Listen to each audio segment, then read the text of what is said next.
In this world, nothing can be said to be certain, except death and taxes.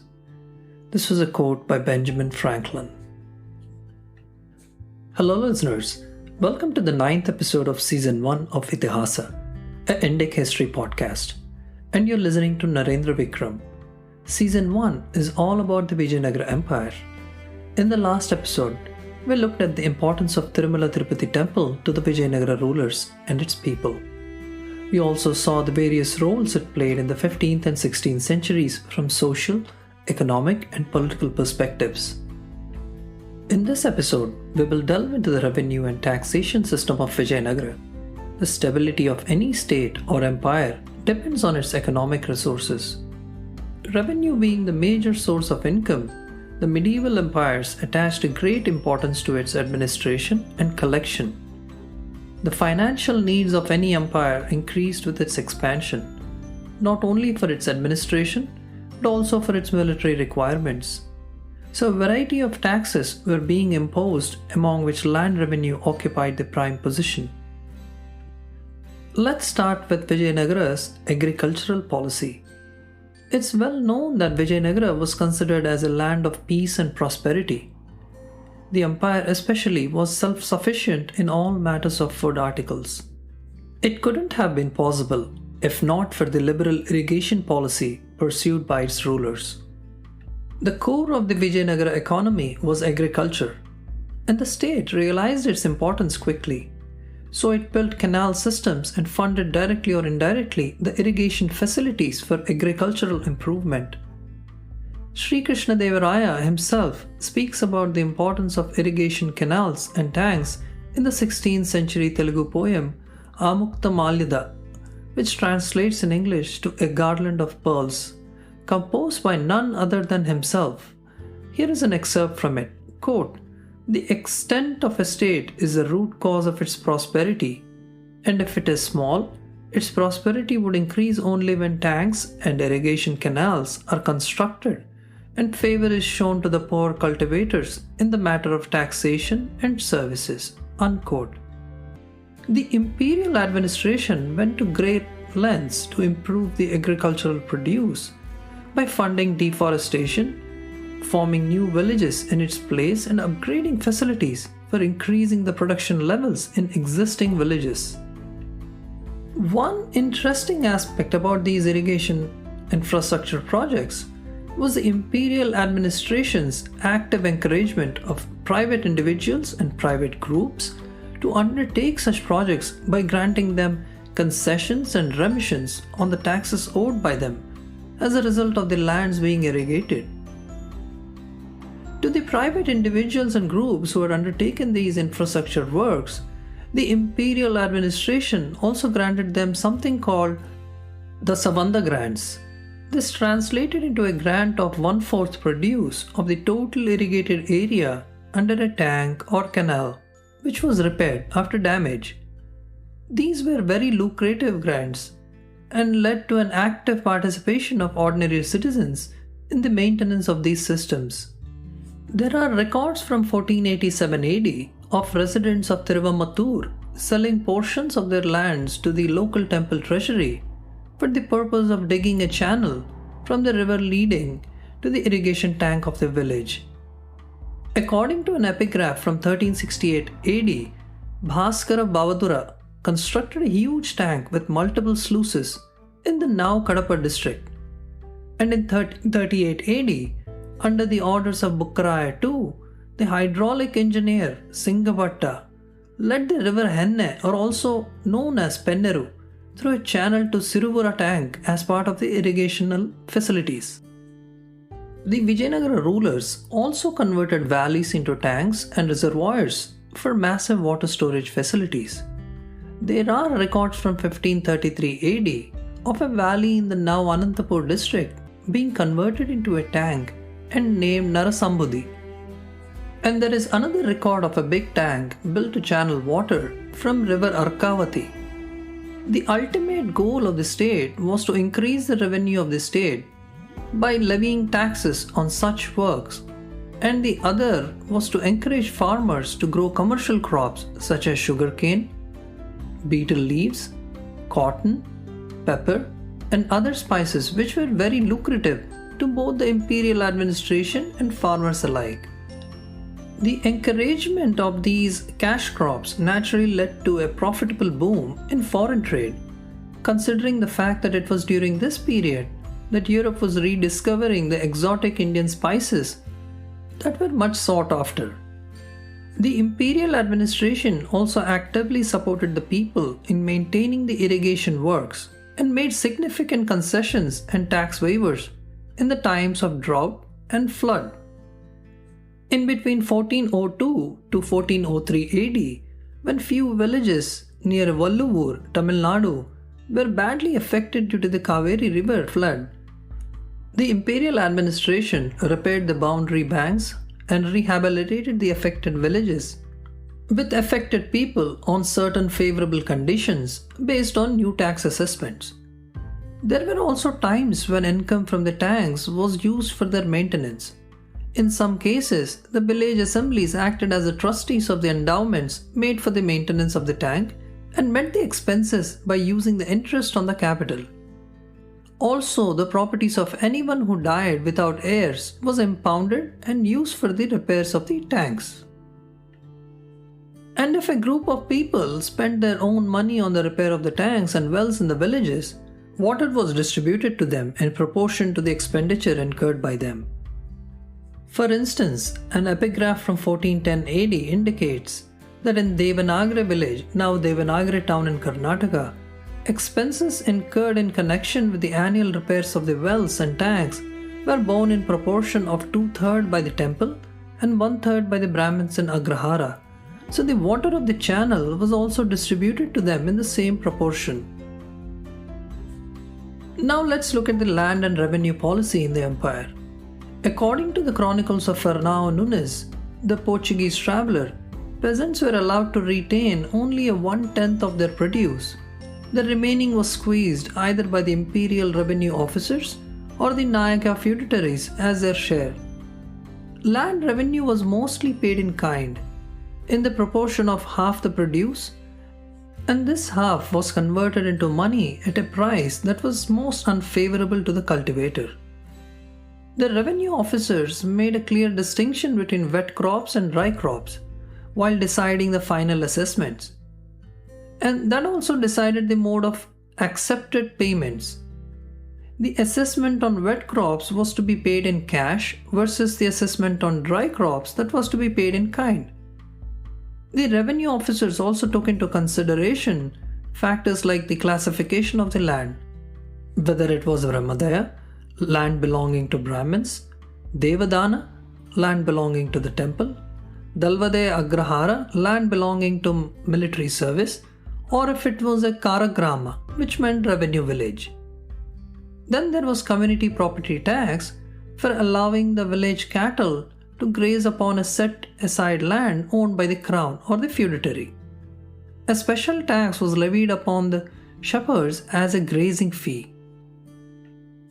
Another tax was levied on houses and house sites. It was assessed on the basis whether the house was a roofed one or with small doorways, or was a storied house with a veranda. Besides these, the village also had to fund the maintenance of the special messengers and imperial officers coming from the imperial headquarters. Also important to note that the women of the day too enjoyed land ownership rights, either through marriage or through family inheritance. Royal sanction too was given to some women when they received gifts in form of land. An epigraph dated 1401 AD from Basrur village, now in Udupi district, Karnataka, mentions one Tuluva Heggaditi, the daughter of Kote Saraya, was privileged with land property yielding 106 mudis of rice. One mudi is equivalent to 40 kgs of rice.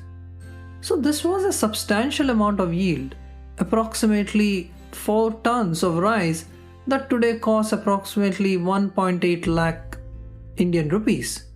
The number of mudis in those days was directly proportional to the social standing of the family or the house. Then there is an inscription from 1433 AD mentioning about a Kotayakka managing her landed property in Basruru along with her children, who were also engaged in transactions such as purchase, grant, and mortgage of the land. And then another inscription from 1531 AD of a Sankamma from Kundapur Taluk selling a land yielding 41 mudi to one Timmisetti.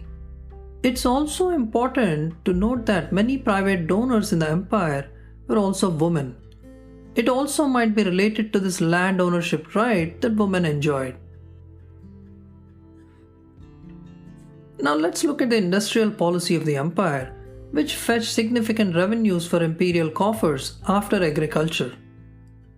As per research, the empire was quite self-sufficient and didn't depend much on imports. They were most restricted to certain luxurious items like horses, elephants, pearls, copper, coral, mercury, vermilion, China silks and velvet. I have to stress on the import of horses as they were one of the most crucial imports on which the Vijayanagara army relied on heavily. The import of horses played heavily in the foreign trade and diplomatic aspects of Vijayanagara with the Portuguese and Arab lands. The local industries related to agriculture, mining, weapons of war, perfumes, handicrafts, textiles, fisheries were some of the important ones. The specialized skills in most of these domains was well sought after and was a major engine of job creation, hiring thousands of craftsmen, blacksmiths and artisans. Again, in most of these industries, the traditional castes and professional guilds who were attached to their professions dominated their respective domains.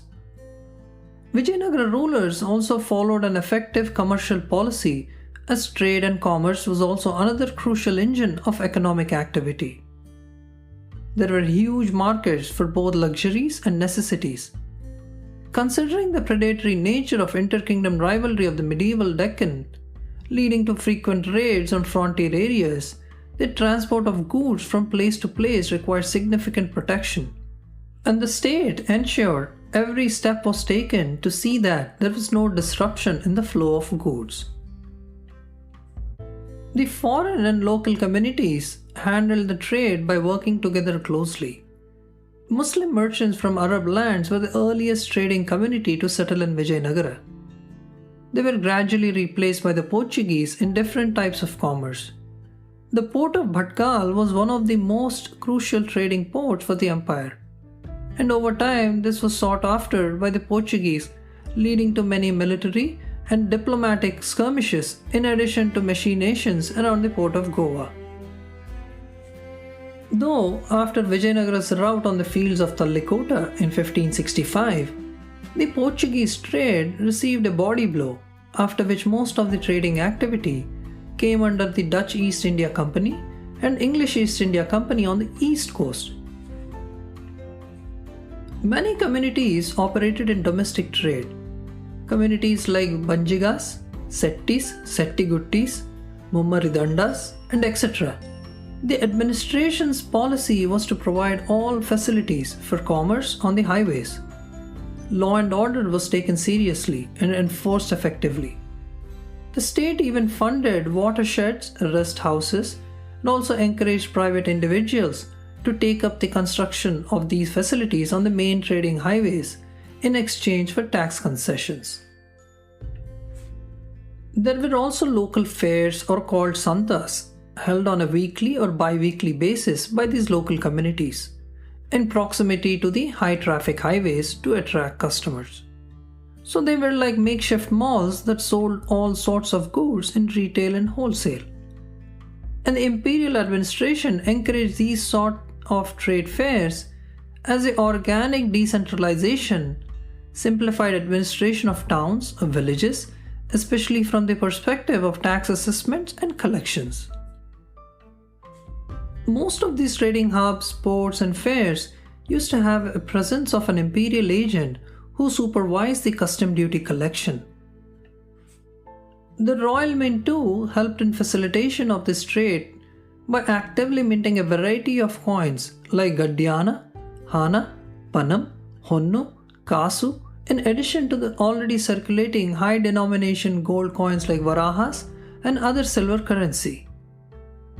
Vijayanagara was one of the biggest export hubs for items like rice, sugar in powdered form like we consume today, wheat, millet, cocoa nuts, premium dyes, pepper, cloves, ginger, cinnamon, iron, cotton, calico textile, and surprisingly porcelain. From a quantitative aspect, the exports heavily outweighed the imports, leading to the balance of payments being in favor of the state, and logically resulting in a huge influx of bullion deposits into the empire's treasury. Interestingly, the custom duties were only levied on the goods actually sold by the merchants, and not on all the goods that were put for sale. And the duties and taxes were not collected directly by the state. Instead, they were auctioned off to the highest bidders, which meant the state outsourced the tax and duty collection to other players in return for an hefty and upfront income. These auctions were not for perpetuity, it seems. Instead, they had to be renewed in intervals. This arrangement gradually veered towards oppressive collection methods by the tax collection contractors in their pursuit to squeeze more profits. This clearly led to tension between the taxpayers and the vassal Nayakas or their subordinate feudal lords, who usually won the bids to become official tax collectors for the province in question. This tension at times boiled over as open rebellion or village population emigrating to the neighboring kingdoms. There have been recorded cases of citizens of Vijayanagara emigrating to the rival Bijapuri state to get respite from the oppressive tax collection methods. It's important to note that the tension was more due to the method of collection instead of the tax rates themselves. But for most of the empire's existence, the Vijayanagara rulers remained sensitive to the concerns of its populace when it came to taxes and oppression by local Nayakas or rogue provincial governors who stepped out of bounds to collect taxes. Many a times, once the imperial headquarters got wind of the news of emigration of villagers or cultivators out of the state, it used to send its agents for a thorough investigation and punish the errant Nayakas or governors by either demoting them or confiscating their properties. And the state used to cajole the people who emigrated back into their old villages with generous tax concessions or waivers. It's also important to note that the imperial administration's ability to counter the oppression of its provincial Amaranayakas was directly proportional to the strength of the monarch. For example, in the case of weaker monarchs like Achyutadevaraya, the rapacity of the Nayakas and tax collectors was unchecked. This led to the rehabilitation efforts of the imperial administration to lose credibility in the eyes of the affected inhabitants who emigrated to the neighboring Bijapuri state to escape the oppression. The Saluva dynasty's reign is recorded to have been the most oppressive period that saw heavy tax burdens placed on the people. This mostly would have been after the reign of Saluva Narasimha, as there are records to show that he did send the imperial army to deal with the oppressive local Nayakas who used brutal methods to extract taxes. This is a really interesting detail that is rarely mentioned in some political aisles today and ends up as a classic case of cherry picking of facts as and when it suits the political agenda of people on either end of the spectrums. Either way, there is enough evidence to show that even Vijayanagara was afflicted with a huge wealth and income disparity among its population. But overall, the empire was prosperous in comparison to its rivals. But that prosperity didn't trickle down to the rural parts of the empire to the levels it ideally should have. It's also important to differentiate between imperial taxes and provincial taxes that were decided and enforced by the local Nayakas. Having said that, the imperial revenue system didn't make it significantly easier on the people too when it came to myriad of taxes it imposed on them. Most of the time, the imperial orders or edicts on the provincial taxes were understood to be as recommendations or advisories, rather than an direct order to be implemented at any cost. While in the matters of imperial taxes, it was instead taken as an explicit order and implemented effectively. It's well recorded that Sri Krishna Deva Raya had abolished one of the most oppressive taxes of the day, which was the marriage tax. And this seems to have affected all castes. People were supposed to pay a hefty tax for getting married, erecting a pandal, for taking the bride and bridegroom in a procession, and etc. This evidently led to a huge drop in the number of marriages, hence population, and a looming social and demographic catastrophe for many villages. The poor were the hardest hit as ever. This was a serious concern for the state's own future and prosperity. So the great Raya himself took considerable interest in fixing this. It is well recorded that many of the inhabitants of these villages, while praising the king for his concern and generosity, also heaped their ire on the local Nayakas for trying to extract the marriage tax after emperor's death. So clearly even the emperors didn't have the final word always when it came to local tax collections.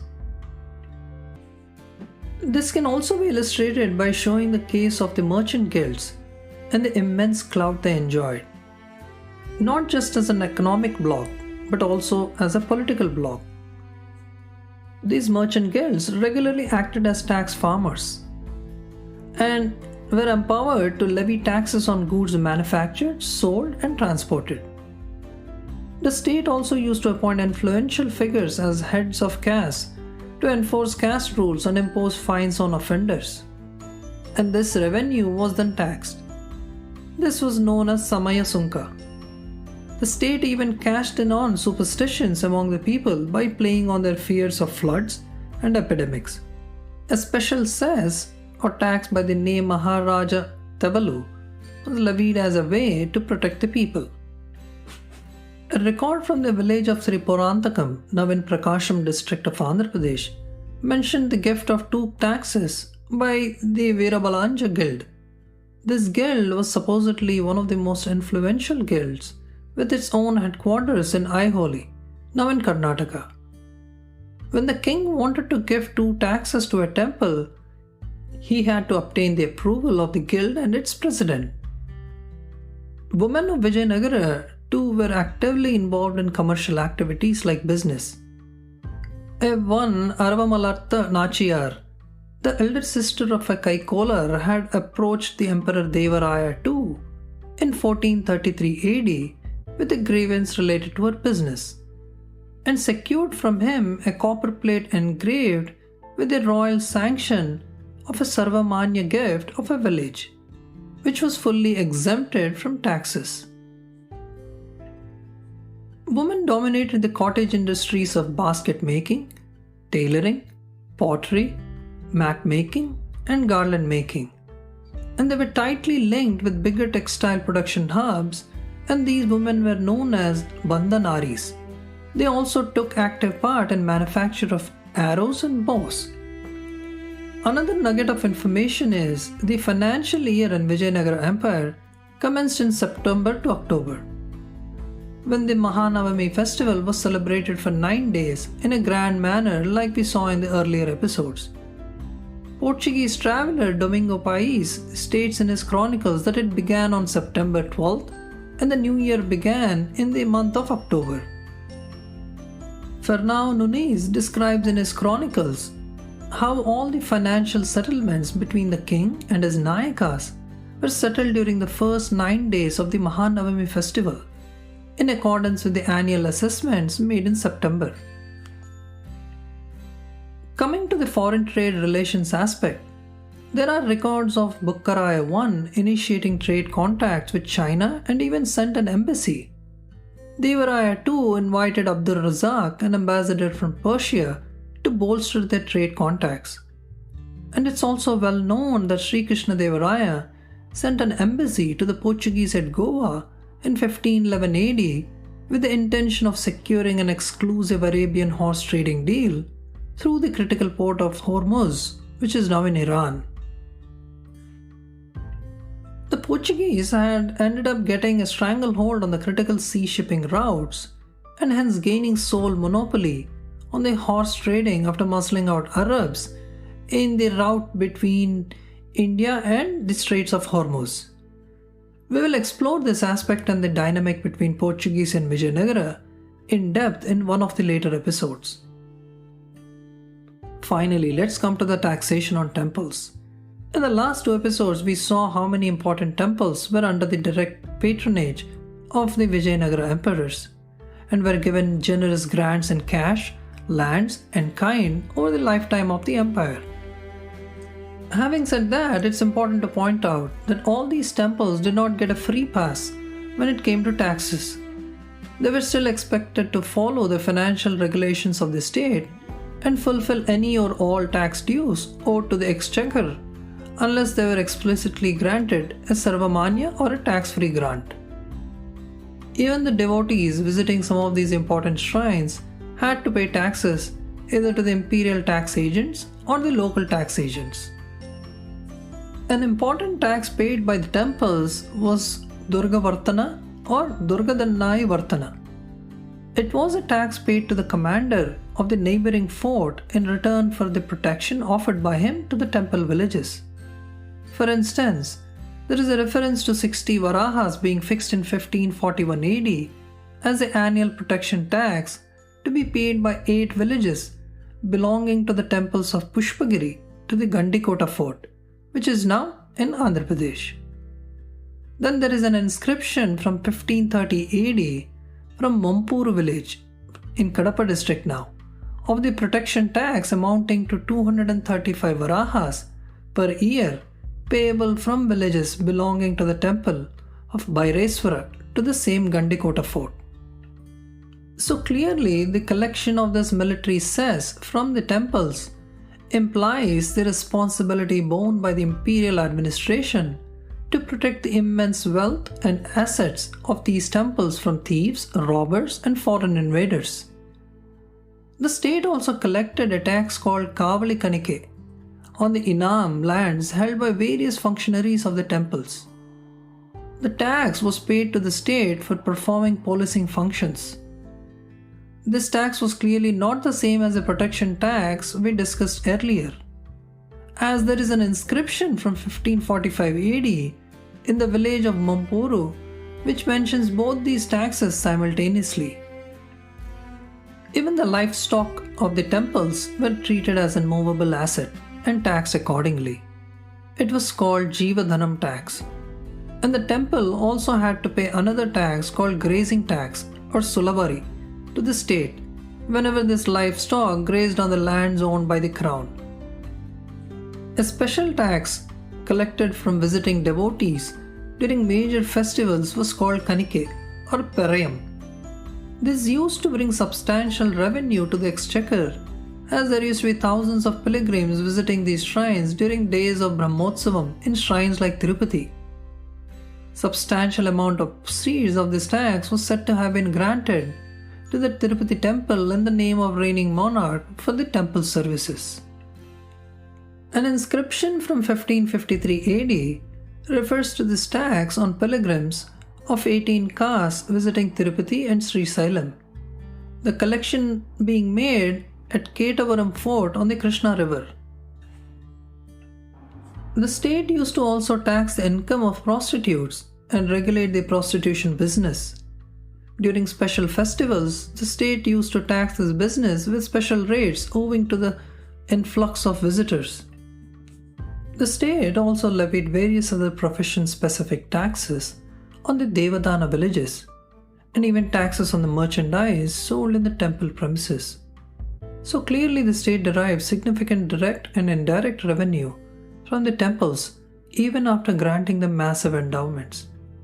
For the state, the temples were a win-win asset in every other way.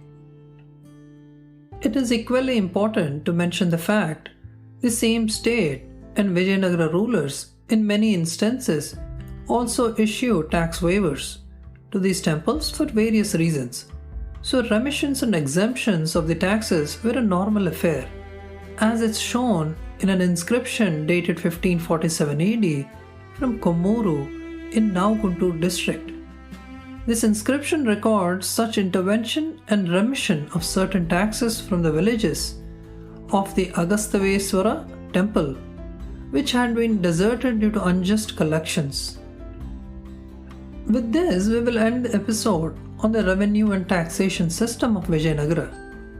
It's clear that there were varying levels of generosity and oppression on the populace, especially when it came to tax collection methods employed by the vassals and feudatories of the imperial administration, who had to be reined in from time to time.